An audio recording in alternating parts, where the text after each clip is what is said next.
Everyone, it is 9 a.m. Thanks for clicking on our streaming newscast. We call it Daybreak Plus here on WGRZ Plus.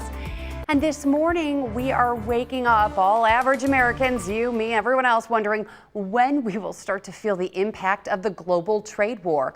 We're awaiting the opening bell on Wall Street, which is just 30 minutes away. Now, right now, it does not look too promising. This is a live look at the U.S. futures tied to the S&P 500, the NASDAQ, and the Dow Jones, all dipping overnight as we're awaiting the opening bell, likely due to China hiking tariffs on U.S. goods to 84% at midnight. Now, if you look at the markets overseas, though, it's a much different story. It's all up. Asia-Pacific markets are rising early today. The Japan Nikkei index up about 9%. Meanwhile, European stocks are also surging about 5%. Yesterday, President Donald Trump announced a 90-day pause on retaliatory tariffs on a majority of America's trading partners except China. So those overseas markets were all closed when that announcement came down. So that's why we're seeing them surge overnight as those markets are opening back up. It caused stocks on Wall Street here to surge to historic gains yesterday after the president made that announcement. President Trump says he will be negotiating better deals with other countries during this 3-month period. And new since daybreak, the European Union said it was pausing its own countermeasures to try to work things out with the Trump administration. Nothing's over yet, but we have a tremendous amount of spirit from other countries, including China. China wants to make a deal. They just don't know how quite to go about it. You know, it's one of those things they don't know how quite. They're proud people. And President Xi's a proud man. I know him very well, and they don't know quite how to go about it, but they'll figure it out. They're in the process of figuring it out, but they want to make a deal.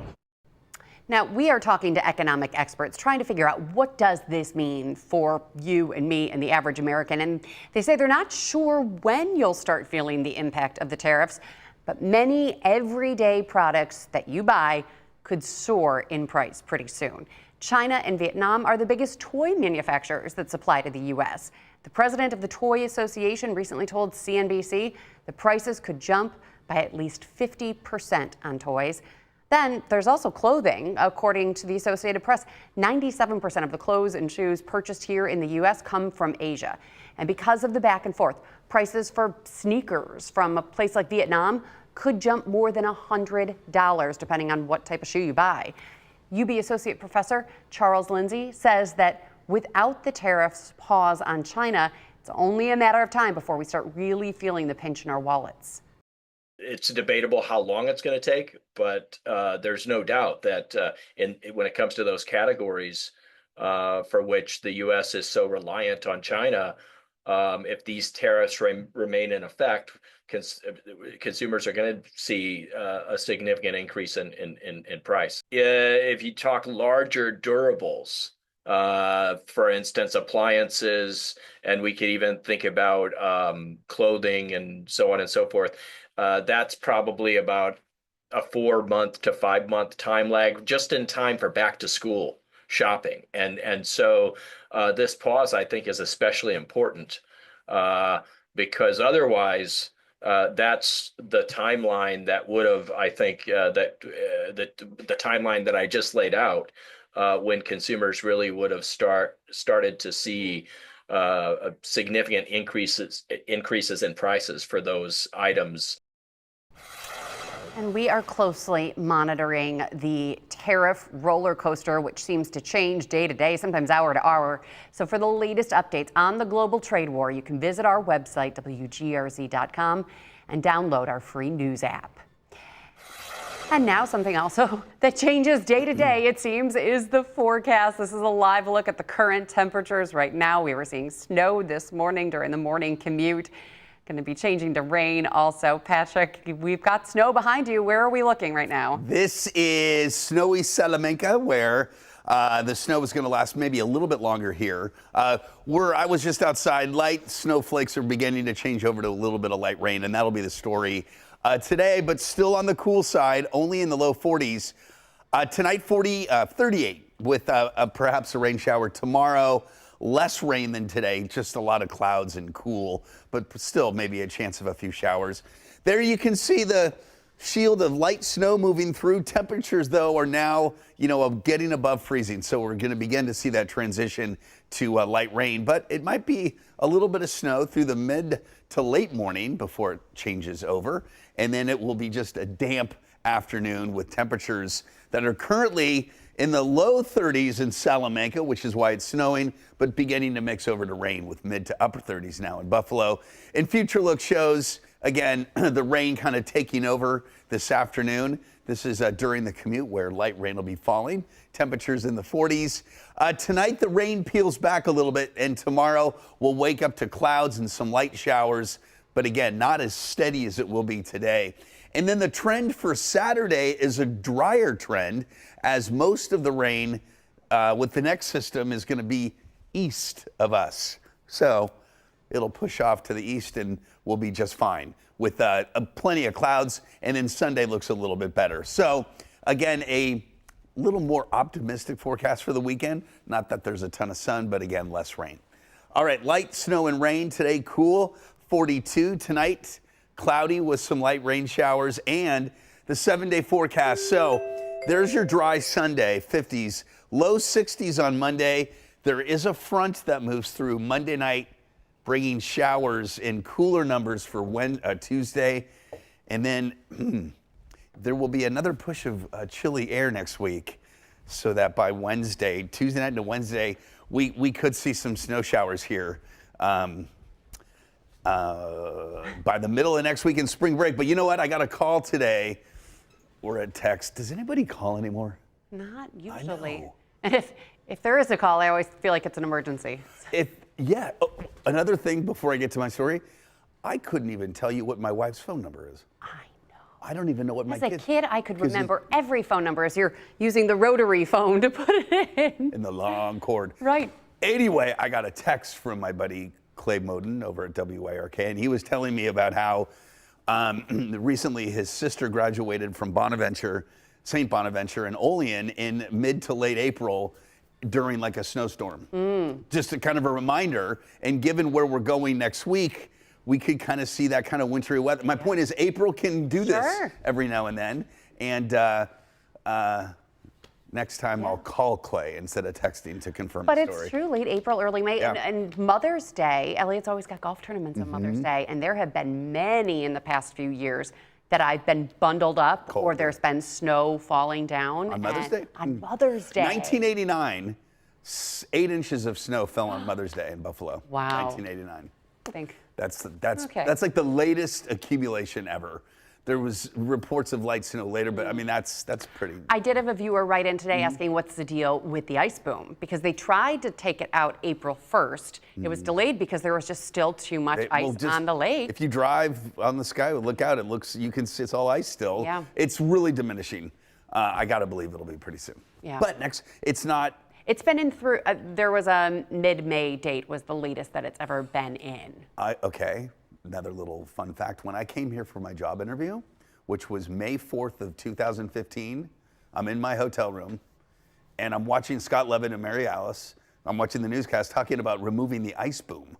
This was in early May. Wow. But I'm like, what the heck's an ice boom? Right. Right? No, But now you talk about it all the time. Now it makes sense. Right. But that was in 2015, which was after that incredibly cold February that year. So that's kind of why the ice lasted One of so my long. favorite stories about Patrick, though, is your first day here, what you had to drive through to get to the station. Do you remember?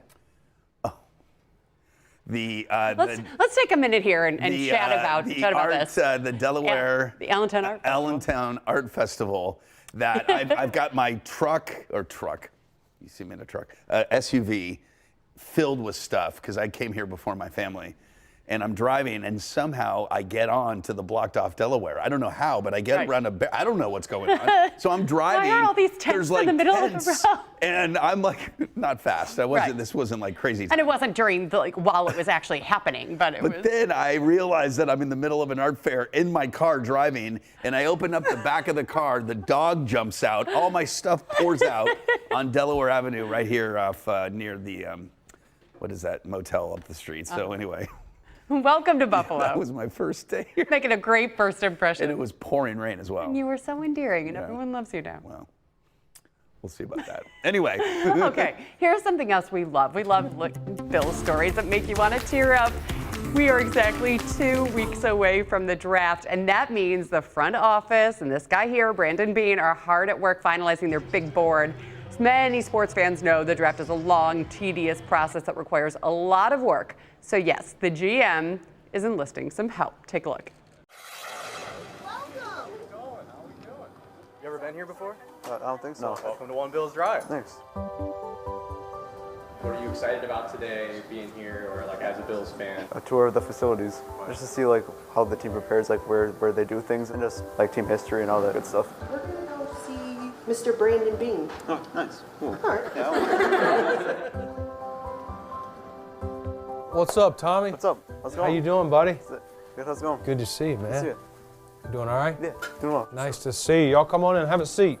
I know you're a big Bills fan. Yeah. Who's your favorite player? Keon Coleman right now. Keon? Yeah. Why Keon? I like his personality. I like his play style a little bit too. I like being able to make contested catches and stuff. So you approved of that pick last year? Yeah. He's our kind of guy. What about Josh? You all right with him? He's a pretty good quarterback, I'd Pretty say. good. How much do you follow the draft stuff? Yep. You got a position you want me to try and get this year, or what are you thinking? Put you on the spot? Definitely a defender for sure. Okay. In the secondary. We need some defensive help. I'll tell you what I was thinking about. I need your help with. I got to send somebody to Green Bay to make the pick. Are you got anything planned day one of the draft this year? Not really. You get out of school? Think mom and dad will let you out? I think so. All right. Well, how about that? How about you announce our first pick this year? It's a bet. Did you get all our good sides? Awesome. In 3, 2, 1. To see him be rewarded by Make-A-Wish and by the Bills organization, it brings a tear to my eye. And I'm really excited to see Tommy up on stage and soaking it all in and knowing that this is his moment to shine. It's great to meet you. Great to meet you. Yeah, I'm excited you're going to do this. Make sure you have fun. Yeah. All right? Go Bills. Yep. Go Bills always. That's really cool. love it. I love Make-A-Wish does amazing things, and Yeah. I mean, what a dream come true, and just to meet Brandon and Right. Coach. You know what I love also, after we've seen before some Bills fans have picked players in the draft and made that announcement, and the lifelong relationship that person and the player. You know who I'm talking about? Pancho Villa. Pancho Villa. In 2018, he picked Harrison Phillips. And they were very before close. Pancho passed. Right. They were very close. And Harrison would even go to Pancho's house, Ezra Really? Castro is his name, and have dinner with the family, and they'd hang out. And of course, Ezra Castro, Pancho Villa died of cancer. But then when he was in his hospital bed for the next year, 2019, That's right. and picked Ed Oliver. Oh, he did Ed Oliver too. That's Yeah, and right. he was going into hospice, my and so gosh. that was really emotional for Bills fans who. Oh, you know, and I remember Andre Reed Mm-hmm. got on stage, and I don't think Pancho, did he know he was going to be making the first pick? Because he called him onto the stage. Because he was out there. He was in the crowd. In the audience. I don't think Pancho knew. Right, and so then it was the following year that he did it from the hospital bed. Okay. Yeah, because it was Wow. also emotional. So, Right. So going back to Tommy, who's going to be making the Bills' first pick in the first round, you know, it'll be interesting to see if he has a relationship with that player that he drafts. And Absolutely. what a cool thing for the Bills to be able to do that. But the Bills have been great partners with Make-A-Wish. You and I, very close with Make-A-Wish, and seeing what they do, and that a moment like this isn't just one day in the life of Tommy. He's going to remember this forever, and it's really great that they were able to make that happen. That is cool. Yeah, Very so the draft cool. is just a couple weeks away. 2 weeks from today, right? Starting Thursday. Yep. I hope we make a pick on Thursday. Didn't last Yeah, year. I think Remember, we had to wait till certainly, Friday. right. Because we waited to the first pick of the second round. Yep. Okay, I digress. Moving on. Great story. We'll be right back after we take this quick break.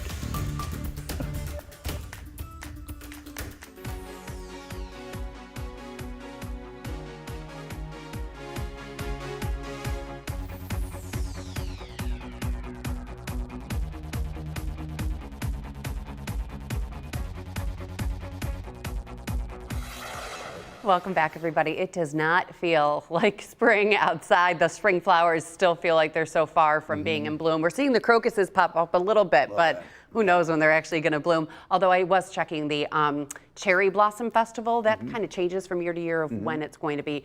And here in Buffalo, it's going to be the weekend after Easter, so the 26th, 27th. Sometimes they bloom a little bit before the actual festival, so we'll keep an eye on the cherry blossoms at Hoyt Lake, the Japanese gardens, to find out when they're going to be blooming. It's not anytime soon. Always have to remind me, Melissa, also not to touch. Do not touch them. Do not pick them. They're pretty. Take some pictures. We like to remind Patrick of the things that he needs to know. Because I think I was out there once for like a promo or something, and I'm like, oh, look at it, you know. And like, shaking the branches. Don't do that. Don't do that. Just look. Anyway, if you do want to see some spring flowers, go to the Buffalo and Erie County Botanical Gardens. Our Kevin O'Neill was there this morning and gives us a closer look at what you can expect to see there. Morning. I don't get sentimental too much, but I always have a tear in my eyes when I'm here. Could be the pollen, but 125 years, pollen from all over the world. Actually, I don't know if it's more beautiful in any season besides spring. It's good to see you. Hi, Shauna. How are you? Nice to see you. Well, let's talk about the room we're in first of all. Yeah. It's smelling amazing. It is. We've got our spring flower exhibit going on. It's open every single day from 10 to 4 until April 28th.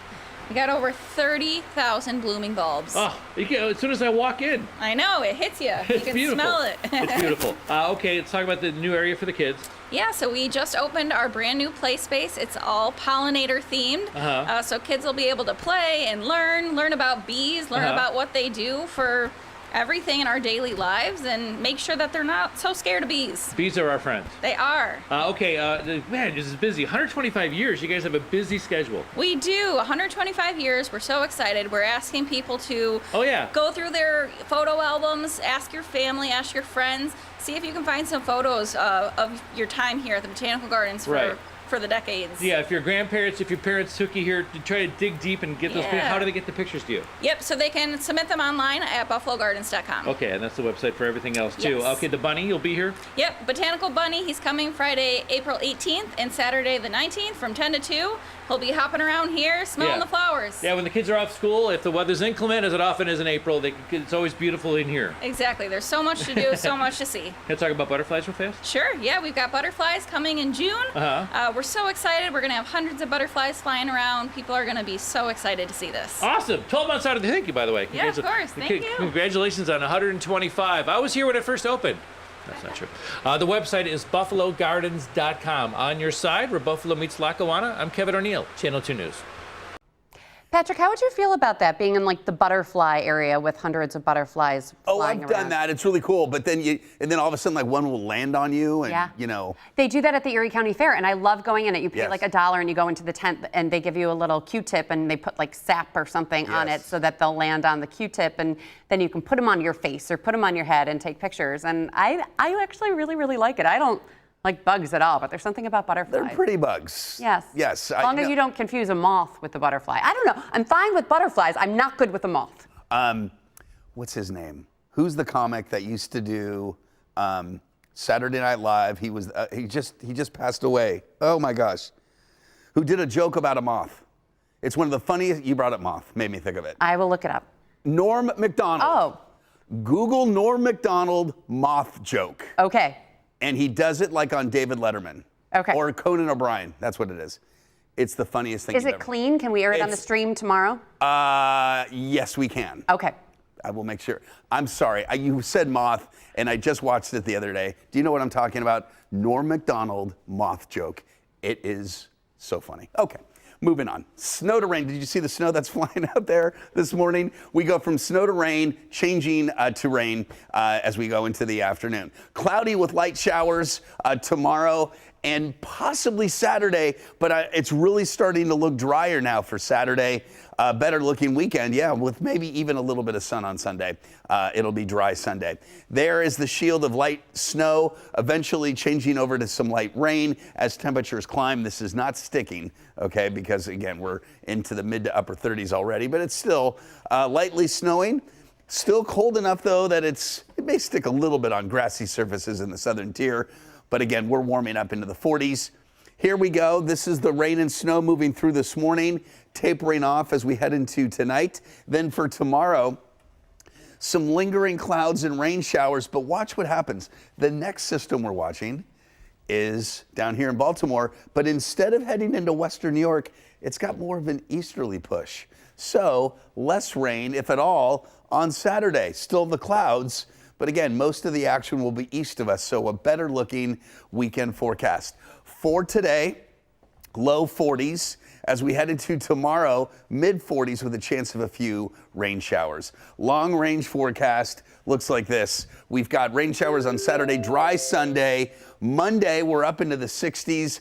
Maybe the best day of spring break because showers arrive Monday night. Could be a few showers on Tuesday, and it does get cooler again, Melissa, on Wednesday, where there could be some snow showers to contend with. It's a week out, we'll see. But again, it is going to head in a colder direction by the middle of next week. Yeah, the kids are going to be off on spring break. It's one of the latest Easters that you can have. Can't you have an Easter like even at the end of March? Because it's the Sunday after the first full moon after the spring equinox. Yes. So if you have a full moon like during the equinox, it would be that next Sunday, which could be in March. Right. So we had the equinox, and then the full moon was right before the equinox. That's why it's so late. Have I lost you? Ken? Yes. Okay. That's why Easter's on. That's why it's so late. Right. So it is late, but it's going to feel like it might as well be end of March Easter. Right. It's close to Mother's Day. They're almost back to back. Yeah. It's also not just spring season and Easter season. It's also playoff season for the Buffalo Bandits. Yeah, the Bandits are trying to make it 3 in a row for the championship. And so the first set of playoff tickets are on sale, and they're kind of reasonable. Oh, is this new? Do we now know when it is? Oh, is that right? No, that's it. Okay, this is this coming Saturday. I'm looking right up there. The Bandits versus Halifax is Saturday, April 12th. So so the next game, the playoff game, we don't know when it's going to be, but we do know it's going to be about 2 weeks from now. It could be Thursday, Friday, Saturday, or Sunday. It's likely going to be Friday or Saturday, 2 weeks from now. That's when the quarterfinals will start. They locked in the home playoff game, and so for the 300s, you can get seats for pretty reasonably. You'll want to do that soon if you do want to go. I love going to Bandits game. Elliot was a huge Bandits fan. You get into it. You're in the whole garb. You put stuff on your face. You have. I don't go that far, yes, but he's got the big orange hat and. But you go. You're dressed. I'm dressed. I love it. But you're a fan. Bandit Land is intense, and the music is playing throughout the whole thing. The announcer is so much fun and so into it. There are all of these chants when somebody has to go to the penalty box. They say to the box, to the box, to the box, whatever. But it's just a lot of fun, and so I'm really excited that they're going to be back in the playoffs and hopefully make it 3 in a row with winning the NLL championship. So very cool. Crossing our fingers about that. So yeah, you can get your Bandits tickets. You should get some. You should. I know. We'll take you. I would love to go. I would love to go. Party.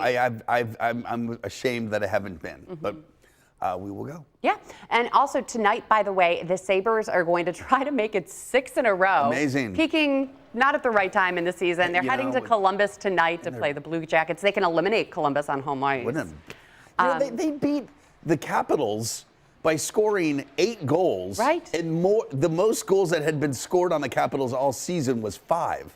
Yeah. It's amazing how the season is ending for them. Right. With all this winning. Right. So the Sabres now have been mathematically eliminated from the playoffs. That means you might see some different line combinations tonight. And also, it will be a big night for Lindy Ruff. If he wins, this will be his 900th win. And there's only 5 or 4 other coaches in the NHL who have ever achieved that feat. So that would be really neat. Right. And then just 5 more games, and then look ahead to next year. Puck drops at 7 tonight. Thanks for joining us, everyone. Enjoy that ice on the lake right there. See you back tomorrow.